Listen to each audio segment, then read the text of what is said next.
నమస్కారం SDV news కి స్వాగతం. ముందుగా ఈనాటి ముఖ్య అంశాలు. కన్నుల పండుగగా భవానీ దీక్షాదారుల కలస జ్యోతుల ఉత్సవం. పాల్గొన్న ఎమ్మెల్యే వెల్లంపల్లి, మల్లాది విష్ణు, మేయర్ భాగ్యలక్ష్మి. దుర్గమ్మను దర్శించుకున్న టీటీడీ మాజీ చైర్మన్ వైవి సుబ్బారెడ్డి. దుర్గగుడి క్షేత్ర పాలకుడికి బంగారు తొడుగు బహుకరణ. రాష్ట్ర ప్రజలందరికీ మేలు జరగాలని అమ్మవారిని వేడుకున్నట్లు వెల్లడి. ఇబ్రహీంపట్నం భారత్ గ్యాస్ ఏజెన్సీ వద్ద కేవైసీ కోసం బారులు తీరిన వినియోగదారులు. గ్యాస్ ఏజెన్సీ యాజమాన్యంపై ఆగ్రహం వ్యక్తం చేసిన మహిళలు. ఆడుదాం ఆంధ్రపై తీవ్ర స్థాయిలో విమర్శలు చేసిన టీడీపీ నేత దేవినేని ఉమా. 4.5 ఏళ్లుగా గుర్తుకు రాని క్రీడలు ఒక్కసారిగా సీఎం జగన్ కు గుర్తుకు వచ్చాయా అంటూ విమర్శ.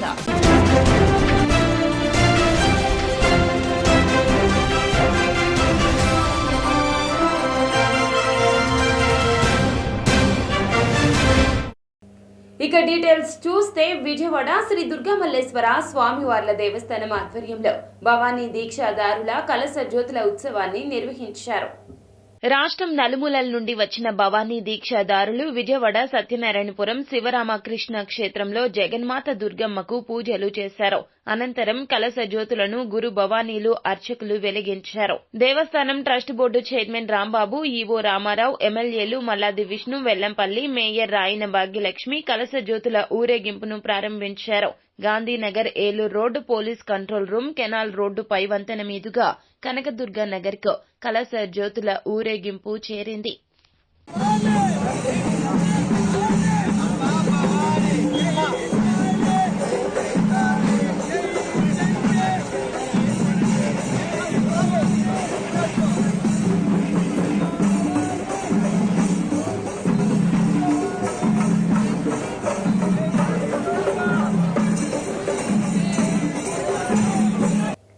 దుర్గగుడి క్షేత్ర పాలకుడికి బంగారు తొడుగును అందజేసినట్లు టీటీడీ మాజీ చైర్మన్ వైవి సుబ్బారెడ్డి తెలిపారు. అమ్మవారి ఆలయ ప్రాంగణంలోని రావి చెట్టు కింద కొలువై ఉన్న అపరాజిత అమ్మవారికి వెండి తొడుగును దుర్గగుడికి అందజేసినట్లు టీటీడీ మాజీ చైర్మన్ వైవి సుబ్బారెడ్డి తెలిపారు.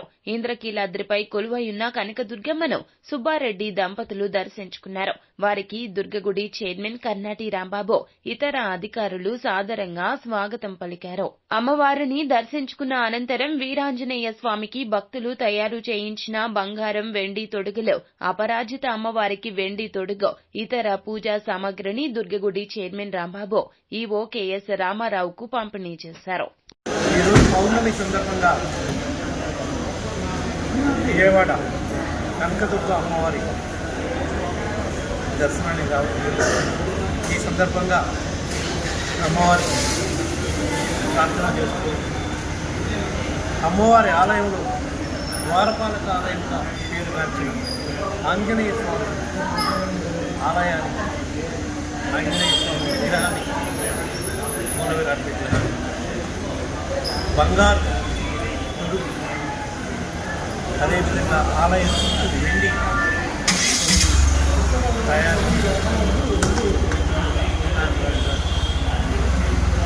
వికలాంగులు, గర్భవతులు కొండ మీద కింద నుంచి పైకి నడిచి రాలేక ఇబ్బంది పడే భక్తులు సౌకర్యార్థం ఇంకొక మిత్రుడు తిరుపతికి చెందిన సమర్థ్ 2 వాహనాలు అమ్మవారికి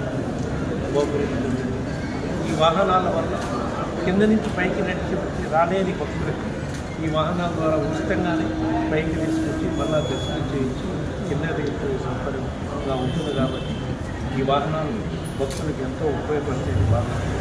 అదేవిధంగా ప్రాచీన కాలం నుంచి ఉన్న ఆంజనేయ స్వామి అమ్మవారి 4.5 ఏళ్లుగా గుర్తుకు రాని క్రీడలు ఒక్కసారిగా సీఎం జగన్ కు జ్ఞాపకం వచ్చాయా అంటూ మాజీ మంత్రి దేవినేని ఉమా ఎద్దేవా చేశారు. మైలవరం టీడీపీ కార్యాలయంలో మాజీ మంత్రి దేవినేని ఉమా మాట్లాడారు. వివిధ వర్గాల ప్రజలు ఆదుకోమని మొరపెట్టుకుంటుంటే సీఎం జగన్ ఆడుకుందాం రండంటూ తన పిచ్చి సరదాలు తీర్చుకుంటున్నారని విమర్శించారు. ఆటలను ప్రోత్సహించాలని, క్రీడాకారులను ఆదుకోవాలి అనే విషయం ఇన్నాళ్లు ఆయనకు ఎందుకు గుర్తు రాలేదంటూ ప్రశ్నించారు. రాష్ట్రంలోని క్రీడా మైదానాలను నాశనం చేశారంటూ మండిపడ్డారు. ఆటలాడుకుందాం అంటున్నారు, ప్రజలేమో ఆదుకోమని కోరుతున్నారు. ఆటలాడుకోవటమో ఆదుకోవటమో వైసీపీ ప్రభుత్వం రాష్ట్ర ప్రజలకి సమాధానం చెప్పాలి. ఈరోజు కోట్లాది ఎకరాల్లో వేసిన పంటలు దెబ్బతిని కొనే దిక్కు లేక తడిసిన రంగుమారిన మొలకెత్తిన ధాన్యాన్ని గ్రామాల్లో రోడ్ల మీద ఆరబెట్టుకొని ఆదుకోమని రైతు అడుగుతున్నాడు, ఆదుకోమని కౌలు రైతు అడుగుతున్నాడు. ఇప్పుడే పొన్నూరు నియోజకవర్గంలో గ్రామాల్లో చూసి వచ్చాను. ఇంకా పనులన్నీ కూడా నీళ్ళలోనే ఉన్నాయి. 5వ తారీఖు తుఫాన్ వెళ్ళింది. ఈరోజు మరి డిసెంబర్ చివరి వారంలో ఉన్నాం. ఇంత ఘోరమైన పరిస్థితులు గ్రామాల్లో ఉంటే 4.5 ఏళ్ళగా ఆటలాడుకోవడానికి తీరిక లేదా? 4.5 ఏళ్ళగా ఎప్పుడన్నా ఆటలాడుకుందామని కార్యక్రమం పెట్టావా? క్యాసినో, ప్యాకాట్ క్లబ్బులు, బెట్టింగ్లు, ఎమ్మెల్యేలు మంత్రులంతా కూడా క్యాసినోల మీద, బెట్టింగ్ల మీద, ప్యాకాట్ క్లబ్బుల మీద ఉన్న ఇంట్రెస్టు గ్రామీణ ప్రాంతంలో క్రీడా స్టేడియంలో ఏర్పాటు చేయడంలో కానీ, మినీ స్టేడియంస్ గత తెలుగుదేశం ప్రభుత్వ హయాంలో మంజూరైన అన్నీ కూడా పక్కన పెట్టేశారు. కొండపల్లి మున్సిపాలిటీ ఇబ్రహీంపట్నం మండలంలోని భారత్ గ్యాస్ ఏజెన్సీ వద్ద గ్యాస్ కేవైసీ కోసం వినియోగదారులు బారులు తీరారు. కేంద్ర రాష్ట్ర ప్రభుత్వాలు ప్రవేశపెట్టిన పథకాల కోసం వినియోగదారులు ఉదయం నుండి లైన్లలో వేచి ఉన్నారు. కేవలం ఒకే ఒక తంబు సిస్టంతో ఎంతో మందికి కేవైసీ పూర్తి చేస్తారని వినియోగదారులు వాపోతున్నారు. గ్యాస్ ఏజెన్సీల వారు పరిమితి ఈ నెలాఖరు వరకు మాత్రమే లిమిట్ పెట్టడంతో మహిళలు, పురుషులు అనే తేడా లేకుండా వినియోగదారులు కేవైసీ కోసం వేచి చూస్తున్నారు.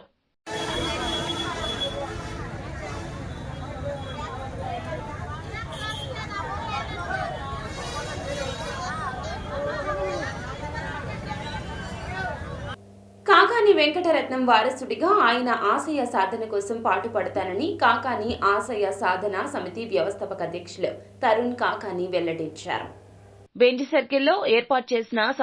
బెంజ్ సర్కిల్లో వెంకటరత్నం వర్ధంతి సందర్భంగా జరిగిన ఘటనను ప్రస్తావిస్తూ ఆయనపై దాడి చేయాలనే లక్ష్యంతోనే కొంతమంది అక్కడకు వచ్చి గొడవ చేశారని ఆరోపించారు. ఇకపై వివాదాలకు తావు లేకుండా సామరస్యపూర్వకంగా ఉండాలంటూ సూచించారు.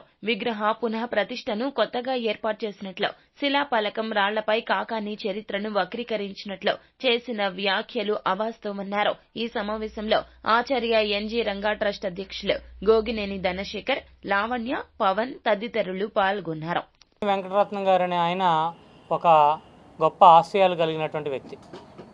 అటువంటి ఆశయాలకి వారసులుగా చెప్పుకునే వాళ్ళు ఏ రకంగా ప్రవర్తించాలి అనేందుకు ఒక నియమావళిగా మా సమితి ఇప్పటిదాకా మా సమితిలోని సభ్యులు కానీ నేను కానీ వ్యవహరించామని అనుకుంటున్నాం.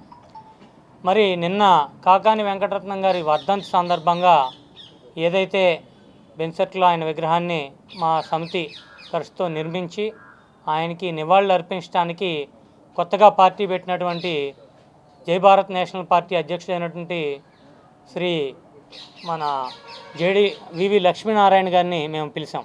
ఎందుకంటే మచ్చలేని వ్యక్తిగా అప్పుడే ఆ రోజే పుట్టిన పార్టీ మీటింగ్కి అగెన్స్ట్గా వచ్చి క్వశ్చన్ చేసిన ఒక్క వ్యక్తి అయినా కాకాని వెంకటరత్నం గారి కృషికి జిల్లాకి ఆయన పేరు పెట్టాలి అని ఒక్కళ్ళైనా కదిలొచ్చారా అని నేను అడుగుతున్నా.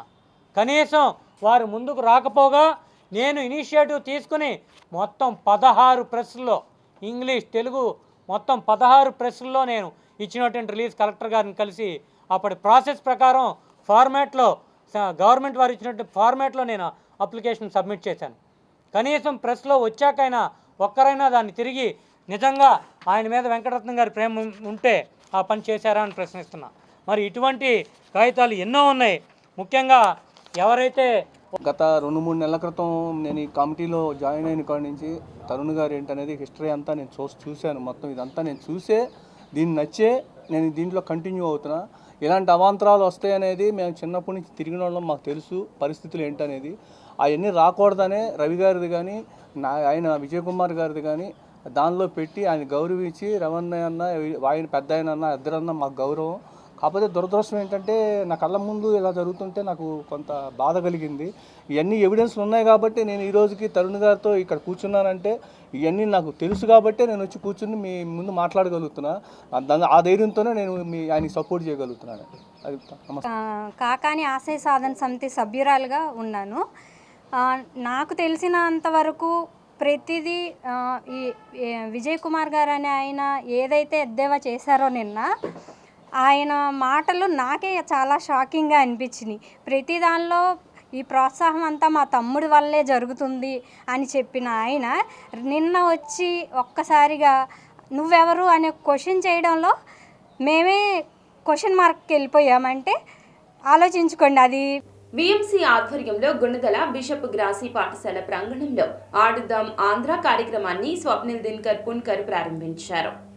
ఈ సందర్భంగా కమిషనర్ మాట్లాడుతూ ఆడుదాం ఆంధ్ర క్రీడా కార్యక్రమం 5 విభాగాల్లో జరుగుతుందని, cricket, badminton, kho kho, kabaddi, volleyball క్రీడల్లో పోటీలు నిర్వహిస్తున్నారని, ఇది కాంపిటేటివ్ కేటగిరీ కింద కూడా వస్తుందని, నాన్ కాంపిటేటివ్ కేటగిరీ కూడా ఉన్నాయని, అందులో యోగా, మెడిటేషన్ లాంటివి ఉంటాయన్నారు. ఇప్పటి వరకు 33,000 రిజిస్ట్రేషన్లు వచ్చాయని, ఇవే కాకుండా 4,500 టీమ్స్ ను ఫామ్ చేసినట్లు, ఇప్పటికీ రిజిస్ట్రేషన్ కి అవకాశాలు కూడా ఉన్నాయని, ఆన్ ద స్పాట్ కూడా రిజిస్ట్రేషన్ జరుగుతుందని చెప్పారు. సంతోషంగా మనం ఆడదాం ఆంధ్ర ఈ ప్రోగ్రాం మనం మొదలు పెడుతున్నాము. ఆడదాం ఆంధ్ర అంటే ఇప్పటికీ మీ అందరికీ తెలిసే ఉంటుంది. ఒక 5 రకాల గేమ్స్లో, ఫిజికల్ గేమ్స్లో మన పబ్లిక్ నుంచి, సచివాలయం లెవెల్ నుంచి స్టేట్ లెవెల్ వరకు మనం పార్టిసిపేట్ చేస్తున్నాము. దీంట్లో 5 రకాల గేమ్స్ ఉన్నాయి. క్రికెట్, దాని తర్వాత బ్యాడ్మింటన్, వాలీబాల్, కబడ్డీ, ఖోఖో, ఈ 5 రకాల గేమ్స్ మనం కాంపిటేటివ్ కేటగిరీలో పెట్టాము. నాన్ కాంపిటేటివ్ కేటగిరీ అంటే కొన్ని ప్రాబ్లమ్స్ ఉంటే దీంట్లో యోగా ఎలాంటి కేటగిరీస్ కూడా మనం పెట్టాము. ఇప్పటి వరకు విజయవాడ మున్సిపల్ కార్పొరేషన్ అంటే విజయవాడ సిటీ నుంచి 33,000 రిజిస్ట్రేషన్స్ మన దగ్గర వచ్చింది. అంటే 33,000 people are ready to participate. ఇది కాకుండా ఒక 4,500 టీమ్స్ మనం ఫామ్ చేశాము. సో ఈ రోజు నుంచి మన ఈ ప్రోగ్రామ్ స్టార్ట్ చేస్తే, ఈరోజు మ్యాచెస్ స్టార్ట్ చేస్తే ఫిబ్రవరి 2 వరకు ఈ మ్యాచెస్. ఏదైతే వైఎస్ జగన్మోహన్ రెడ్డి గారి ఆధ్వర్యంలో ఈరోజు ఆడుదాం ఆంధ్ర కార్యక్రమం గుంటూరులో ప్రారంభం అవుతుంది. తప్పకుండా ఈరోజు తూర్పు నియోజకవర్గంలో బిషప్ గ్రేసీ స్కూల్లో ఇక్కడ కమిషనర్ గారు మరియు స్థానిక కార్పొరేటర్, తూర్పు నియోజకవర్గ కార్పొరేటర్స్ అందరం కూడా కలిసి ఈరోజు ఆడుదాం ఆంధ్ర కార్యక్రమంలో మేము అందరం పాల్గొనడం జరిగింది. నిజంగా ఈ యొక్క కార్యక్రమం గురించి చెప్పాలంటే గత నెల రోజుల నుంచి రిజిస్ట్రేషన్ ద్వారా ఎంతోమంది సచివాలయం పరిధిలో యువకులందరూ 15 ఏళ్ళు దాటిన ప్రతి ఒక్కరు కూడా ఈరోజు అందరూ పాల్గొనడం జరిగింది. ఒక యువకులే కాదు, మహిళలు కూడా, పెళ్ళైన పిల్లలు కూడా వాళ్ళకు ఉత్సాహంగా అనిపించి ఇంట్లో ఉండే గృహిణులు కూడా వాళ్ళల్లో ఏదైతే స్పోర్ట్స్ చేసిన ఆడుదాం ఆంధ్ర కార్యక్రమం వాస్తవంగా నిజంగా మరి మానవులకి ఆరోగ్యం ఎంత ముఖ్యం, చదువు ఎంత ముఖ్యం, దీనిలో భాగంగానే స్పోర్ట్స్ కూడా అదే ప్రిఫరెన్స్ ఇస్తూ జగన్మోహన్ రెడ్డి గారు తీసుకున్న నిర్ణయం చాలా మంచి నిర్ణయం. మరి ఈ రోజున దాదాపు 11:30కు ఏంటో గుంటూరులో స్టార్ట్ చేస్తారు. దానిలో బాగున్నారు ఈ 3 నియోజకవర్గంలో, తూర్పు నియోజకవర్గం, సెంట్రల్లో, 1 టౌన్ దాదాపు 35,000 మంది రిజిస్ట్రేషన్ చేయించుకున్నారు. రిజిస్ట్రేషన్ చేయించుకున్న వాళ్ళు కూడా ఈరోజు వచ్చి ఇస్తే కనుక స్పాట్లో వాళ్ళకు కూడా అర్హులే. మరి ముఖ్యంగా నేను కోరుకునేది ఏంటంటే మా డివిజన్ నుంచి గెలవాలని కోరుకుంటున్నా. అదేవిధంగా పెన్షనర్ల సమస్యలను పరిష్కరించాలంటూ రాష్ట్ర కమిటీ గౌరవ అధ్యక్షులు అజయ్ కుమార్ డిమాండ్ చేశారు. ఆల్ ఇండియా కోఆర్డినేషన్ కమిటీ పిలుపు మేరకు ఏపీ ఆర్పీఏ కృష్ణా కమిటీ ఆధ్వర్యంలో విజయవాడ ధర్నా చౌక్ నందు పెన్షనర్లు మానవాహారంగా ఏర్పడి తమ డిమాండ్ల సాధన కోసం ధర్నా కార్యక్రమం నిర్వహించారు. ధర్నాను ఉద్దేశించి రాష్ట్ర కమిటీ గౌరవ అధ్యక్షులు అజయ్ కుమార్ మాట్లాడుతూ కేంద్ర ప్రభుత్వం ఆధ్వర్యంలో నడపబడుతున్న ఈపీఎఫ్ఓ వద్ద లక్షల కోట్ల రూపాయలు పోగుబడ్డాయని, వాటిని పెన్షనర్ల సంక్షేమానికి కాకుండా కార్పొరేట్ శక్తులకు తరలించాలని ప్రయత్నం చేస్తుందని ఆరోపించారు. భారతదేశం యావత్తు కూడా ఈపీఎస్ పెన్షనర్లు ప్రదర్శనలు చేస్తున్నారు. మానవహారాలు, రాష్ట్ర రూపాయలు చేస్తున్నారు. మోడీ ప్రభుత్వం ఈపీఎస్ పెన్షనర్లకి చేస్తున్నటువంటి అన్యాయానికి వ్యతిరేకంగా పోరాడుతూ ఉన్నారు. మోడీ ప్రభుత్వం తను ఇవ్వదు, అడుక్కొనివ్వదు అన్నట్టుగా వ్యవహరిస్తూ ఉంది. మోడీ ప్రభుత్వం పార్లమెంట్లో చెప్పేది ఏమంటే తన దగ్గర డబ్బులు లేవు, పెన్షన్ పెంచలేను, ఇతర సౌకర్యాలు కల్పించలేను అని చెప్తా ఉంది. వాస్తవంగా తన దగ్గర డబ్బులు లేవు అనేదానికి కూడా అందులో మోడీ ప్రభుత్వం చెప్పేది అబద్ధాలే. డబ్బులు అయితే ఉన్నాయి. పెద్ద పెద్ద కార్పొరేట్ కంపెనీలకి రాయితీలు ఇచ్చి ప్రభుత్వానికి వచ్చేటువంటి ఆదాయం పోగొట్టుకున్నారు. ఆ మేరకి పెన్షనర్ల మీద దాడి చేస్తూ ఉన్నారు. ఈపీఎఫ్పిఏ ఆల్ ఇండియా కోఆర్డినేషన్ కమిటీ పిలుపు మేరకు ఏపీఆర్పిఏ కృష్ణా జిల్లా కమిటీ ఆధ్వర్యంలో ఇవాళ పెన్షన్ల నిరసన కార్యక్రమం అలాగే మానవహార కార్యక్రమం చేపట్టింది. ఈ మా యొక్క మెయిన్ డిమాండ్ కనీస పెన్షన్ 9,000 డిఏపీ కూడా డిమాండ్ నెరవేర్చకుండా మోడీ ప్రభుత్వం చాలా ముందుగా వ్యవహరిస్తూ ఉంది. ఈ మొండి ప్రభుత్వాన్ని ఎలా మెడల వంచాలో మాకు బాగా తెలుసు. రేపు రాబోయే ఎన్నికల్లో రాజకీయ నిర్ణయం తీసుకుని మిమ్మల్ని ఓడించడానికి ఈ మోడీ ఓడించడానికి ప్రయత్నించబడుతుంది. ఆ యొక్క డిమాండ్ లేకపోతే ఏ కేంద్ర ప్రభుత్వానికి కూడా మేము మద్దతు ఇవ్వద్దు. మా డిమాండ్ కార్యక్రమాన్ని ఇచ్చినటువంటి రాజకీయ పార్టీలకి మేము మద్దతు ఇస్తామని చెప్పి తెలియజేస్తూ ఈ యొక్క కార్యక్రమాన్ని మరి ఈరోజు విజయవాడ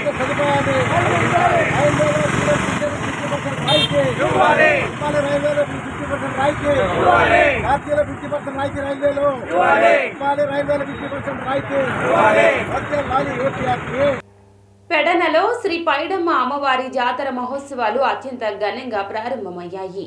పట్టణంలోని కొత్తపేటలో ఉన్న శ్రీ పైడమ్మ అమ్మవారి ఆలయం వద్ద డిసెంబర్ 26వ తేదీ నుండి జనవరి 5వ తేదీ వరకు 11 రోజుల పాటు జాతర మహోత్సవాలు జరగనున్నాయి. శ్రీ పైడమ్మ అమ్మవారి ఆలయ కార్యనిర్వహణ అధికారి తిక్కిశెట్టి వీర వెంకట మోహన్ రావు పర్యవేక్షణలో 11 రోజుల పాటు జరిగే అమ్మవారి జాతర మహోత్సవంలో కృష్ణా, ఎన్టీఆర్ జిల్లాలతో పాటుగా ఆంధ్రప్రదేశ్, తెలంగాణ రాష్ట్రాల నలుమూలల నుంచి భక్తులు పెద్ద సంఖ్యలో హాజరై పైడమ్మ అమ్మవారిని దర్శించుకుని మొక్కుబడులు చెల్లించుకుంటారు.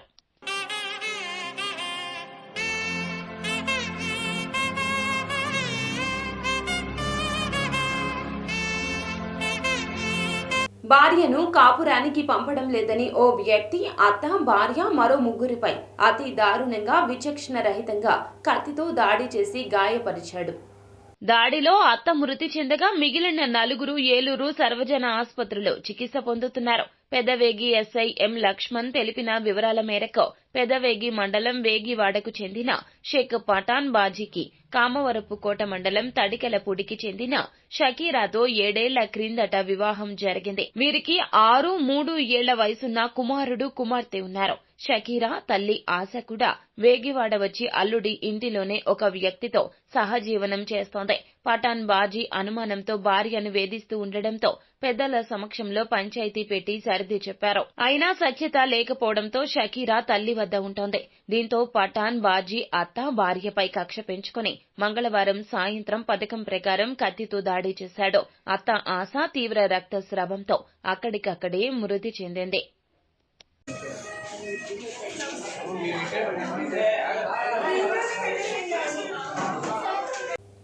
అమెరికా తెలుగు సంఘం ఆధ్వర్యంలో ఈ నెల 28వ తేదీన తుమ్మలపల్లి కళాక్షేత్రంలో సాంస్కృతిక కళా వైభవం నిర్వహిస్తున్నట్లు ఇంటర్నేషనల్ కోఆర్డినేటర్ భాను ప్రకాష్ తెలియజేశారు. అంతరించిపోతున్న భారతీయ సంప్రదాయ కళలను పరిరక్షించేందుకే ఆట ఆధ్వర్యంలో ఈ కళా వైభవం నిర్వహించనున్నట్లు తెలియజేశారు. బందర్ రోడ్లోని బాలోత్సవ భవన్లో ఏర్పాటు చేసిన విలేకరుల సమావేశంలో ఈ నెల 28వ తేదీన నిర్వహించనున్న సాంస్కృతిక కళా వైభవానికి సంబంధించిన పోస్టర్ ఆవిష్కరణ కార్యక్రమం జరిగింది. అనంతరం అమెరికా తెలుగు సంఘం international coordinator media convener Bhanuprakash మాట్లాడుతూ ఆట ఆధ్వర్యంలో ప్రతి ఏడాది పలు సేవా కార్యక్రమాలను నిర్వహిస్తూ ఉంటామని తెలిపారు. ఇందులో భాగంగా ఈ నెల 28వ తేదీన తుమ్మలపల్లి కళాక్షేత్రంలో సాంస్కృతిక కళా వైభవం కార్యక్రమం అత్యంత ఘనంగా నిర్వహిస్తున్నామని తెలియజేశారు. నా పేరు భానుప్రకాష్ వర్గం అండి. నేను ఆట media chair and international coordinator. నేను ఆటలో 8 ఏళ్ల నుంచి చాలా యాక్టివ్గా ఉన్నాను. ఆట అనేది అమెరికన్ తెలుగు అసోసియేషన్ 33 సంవత్సరాలుగా అమెరికా సంయుక్త రాష్ట్రాల్లో అంటే అమెరికా, కెనడా రాష్ట్రాల్లో తెలుగు వారికి ఎన్నో ఆన్లైన్ సేవలు అందిస్తున్నారు.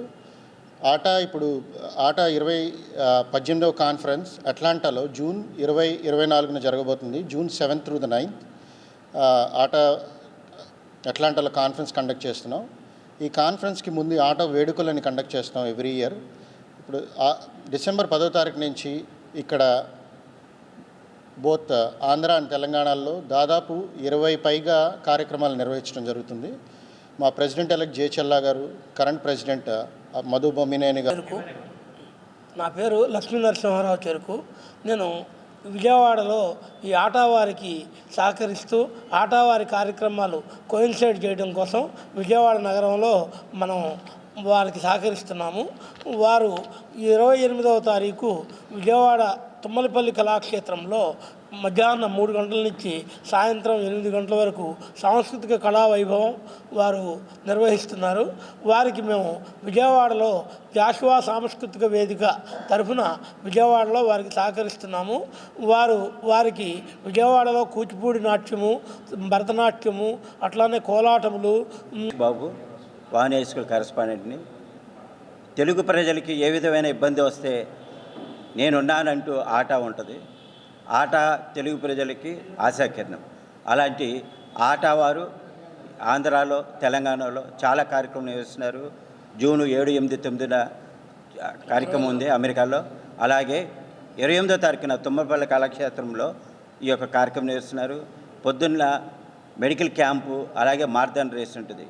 ఈ కార్యక్రమంలో చాలామంది పాల్గొని సర్టిఫికేట్. దివాకర్, విజయవాడ ఆట అమెరికన్ తెలుగు అసోసియేషన్ వీరి కృషి తెలుగువారి పట్ల ఎనలేనిది. పోయిన కోవిడ్లో ముఠా కార్మికులు చాలా ఇబ్బందులు పడుతున్నారని నేను భానుప్రకాష్ వర్గం గారికి, ఆటా ప్రతినిధి వారు అమెరికాలో ఉండగా నేను ఫోన్ చేయడం జరిగింది. నేను ఫోన్ చేసిన వితిన్ 2 days 200 మందికి ఆహార ధాన్యాలు, కూరగాయలు పంపిణీకి సాయం చేసి వాళ్ళని ఎంతగానో ఆదుకున్నారు. అలాగే కొత్తపేట అన్నపూర్ణాదేవి. ఎన్టీఆర్ జిల్లా మైలవరం నియోజకవర్గం కొండపల్లి మున్సిపాలిటీలో పారిశుద్ధ్య కార్మికులు నిరవధిక సమ్మెకు దిగారు. ఉదయం నుండి పారిశుద్ధ్య పనులకు వెళ్లకుండా నిరసన తెలియజేస్తున్నారు. ఈ నెల 8వ తేదీన సమ్మె నోటీసు ఇచ్చినా ప్రభుత్వం స్పందించకపోవడంతో సమ్మె బాట పట్టారు. మున్సిపాలిటీ కార్మికులను వెంటనే పర్మనెంట్ చేయాలని, పర్మనెంట్ ఉద్యోగులకు సిపిఎస్ రద్దు చేసి పాత పెన్షన్ విధానం అమలు చేయాలని డిమాండ్ చేశారు. పాదయాత్రలో అసెంబ్లీ సాక్షిగా జగన్ ఇచ్చిన హామీలు నెరవేర్చాలన్నారు. పారిశుధ్య కార్మికులు సమ్మెకు మద్దతు ఏఐటీయూసీ, సిఐటియు నాయకులు మద్దతు తెలిపారు. పారిశుధ్య కార్మికుల డిమాండ్లను వెంటనే పరిష్కరించాలని, కనీస వేతనం 26,000 రూపాయలు చెల్లించాలని, రాష్ట్ర వ్యాప్తంగా ఉన్న మున్సిపల్ కార్మికులను పర్మనెంట్ చేయాలని ఏఐటీయూసీ, సిఐటియు నాయకులు డిమాండ్ చేశారు. వ్యాప్తంగా మున్సిపల్ కార్మికులు డిసెంబర్ 26 నుంచి సమ్మె శంఖారావాన్ని పూరిస్తూ ఉన్నారు. ఈరోజు ఉదయం 6 గంటల నుంచి అందరూ కూడా పని బంద్ చేసి సమ్మెకి పిలుపునిచ్చారు. ముఖ్యంగా మున్సిపల్ కార్మికులకు ఎన్నికల్లో ఈరోజు ఈ రాష్ట్ర ముఖ్యమంత్రి జగన్మోహన్ రెడ్డి గారు ఈ ఎన్నికల్లో మేము గెలిస్తే కనుక మున్సిపల్ వర్కర్స్ని పర్మనెంట్ బేషరతుగా, అది కాంట్రాక్ట్ అవుట్ సోర్సింగ్ అని లేకుండా పర్మనెంట్ చేస్తూ ఉన్నారు. తక్షణమే దాన్ని అమలు చేయాలని, అదేవిధంగా కనీస వేతనం 26,000 అమలు చేస్తూ ఉన్నారు, అది ఇవ్వాలని చెప్పేసి. దీంతోపాటు ఇంజనీరింగ్ వర్కర్స్కి 6,000 రూపాయలు. ఈరోజు 26వ తారీఖు డిసెంబర్ 26వ తారీఖు నుండి రాష్ట్ర వ్యాపితంగా మున్సిపల్ కార్మికుల సమ్మె జరుగుతుంది. ఈ నిరవధిక సమ్మె మరి గతంలో ఒకసారి చేయడం జరిగింది, కానీ కంటిన్యూగా చేశారు. ఈరోజు మాకు తెలుసు వాళ్ళ ఎత్తుగడలు ఏంటో. మరి ఎన్నికల వాగ్దానాల్లో ముఖ్యమంత్రి గారు మున్సిపల్ కార్మికులకు మేము పర్మనెంట్ చేస్తాం, 26,000 రూపాయలు మేము శాలరీస్ ఇస్తాము అని చెప్పేసి వాళ్ళు అన్నారు. వారు చేసిన వాగ్దానాలు వారు నిలబెట్టుకోకపోవడం వల్ల అనేక ప్రజా సంఘాలు ఈరోజు ధర్నాలు, మరి ప్రదర్శనలు చేయడం అనేది కార్యక్రమాలు చేయడం జరుగుతూ ఉంది. అందులో భాగంగా మరి ఇవాళ మున్సిపల్ కార్మికులు రావాల్సినటువంటి శాలరీస్ కానివ్వండి, వాళ్ళకి రావాల్సిన బెనిఫిట్స్ కానివ్వండి, ఎన్నికల వాగ్దానాల్లో చేసిన విధంగా ఉద్యోగాలు పర్మనెంట్ చేయాలి, మున్సిపల్ ఉద్యోగాలు పర్మనెంట్ చేయాలి. వార్తలు ముగించే ముందు ముఖ్య అంశాలు మరోసారి. కన్నుల పండుగగా భవానీ దీక్షాదారుల కలస జ్యోతుల ఉత్సవం. పాల్గొన్న ఎమ్మెల్యే వెల్లంపల్లి, మల్లాది విష్ణు, మేయర్ భాగ్యలక్ష్మి. దుర్గమ్మను దర్శించుకున్న టీటీడీ మాజీ చైర్మన్ వైవి సుబ్బారెడ్డి. దుర్గగుడి క్షేత్ర పాలకుడికి బంగారు తొడుగు బహుకరణ. రాష్ట్ర ప్రజలందరికీ మేలు జరగాలని అమ్మవారిని వేడుకున్నట్లు వెల్లడి. ఇబ్రహీంపట్నం భారత్ గ్యాస్ ఏజెన్సీ వద్ద కేవైసీ కోసం బారులు తీరిన వినియోగదారులు. గ్యాస్ ఏజెన్సీ యాజమాన్యంపై ఆగ్రహం వ్యక్తం చేసిన మహిళలు. ఆడుదాం ఆంధ్రపై తీవ్ర స్థాయిలో విమర్శలు చేసిన టీడీపీ నేత దేవినేని ఉమా. 4.5 ఏళ్లుగా గుర్తుకు రాని క్రీడలు ఒక్కసారిగా సీఎం జగన్ కు గుర్తుకు వచ్చాయా అంటూ విమర్శ. ఎస్డివి న్యూస్ సమాప్తం. నమస్కారం.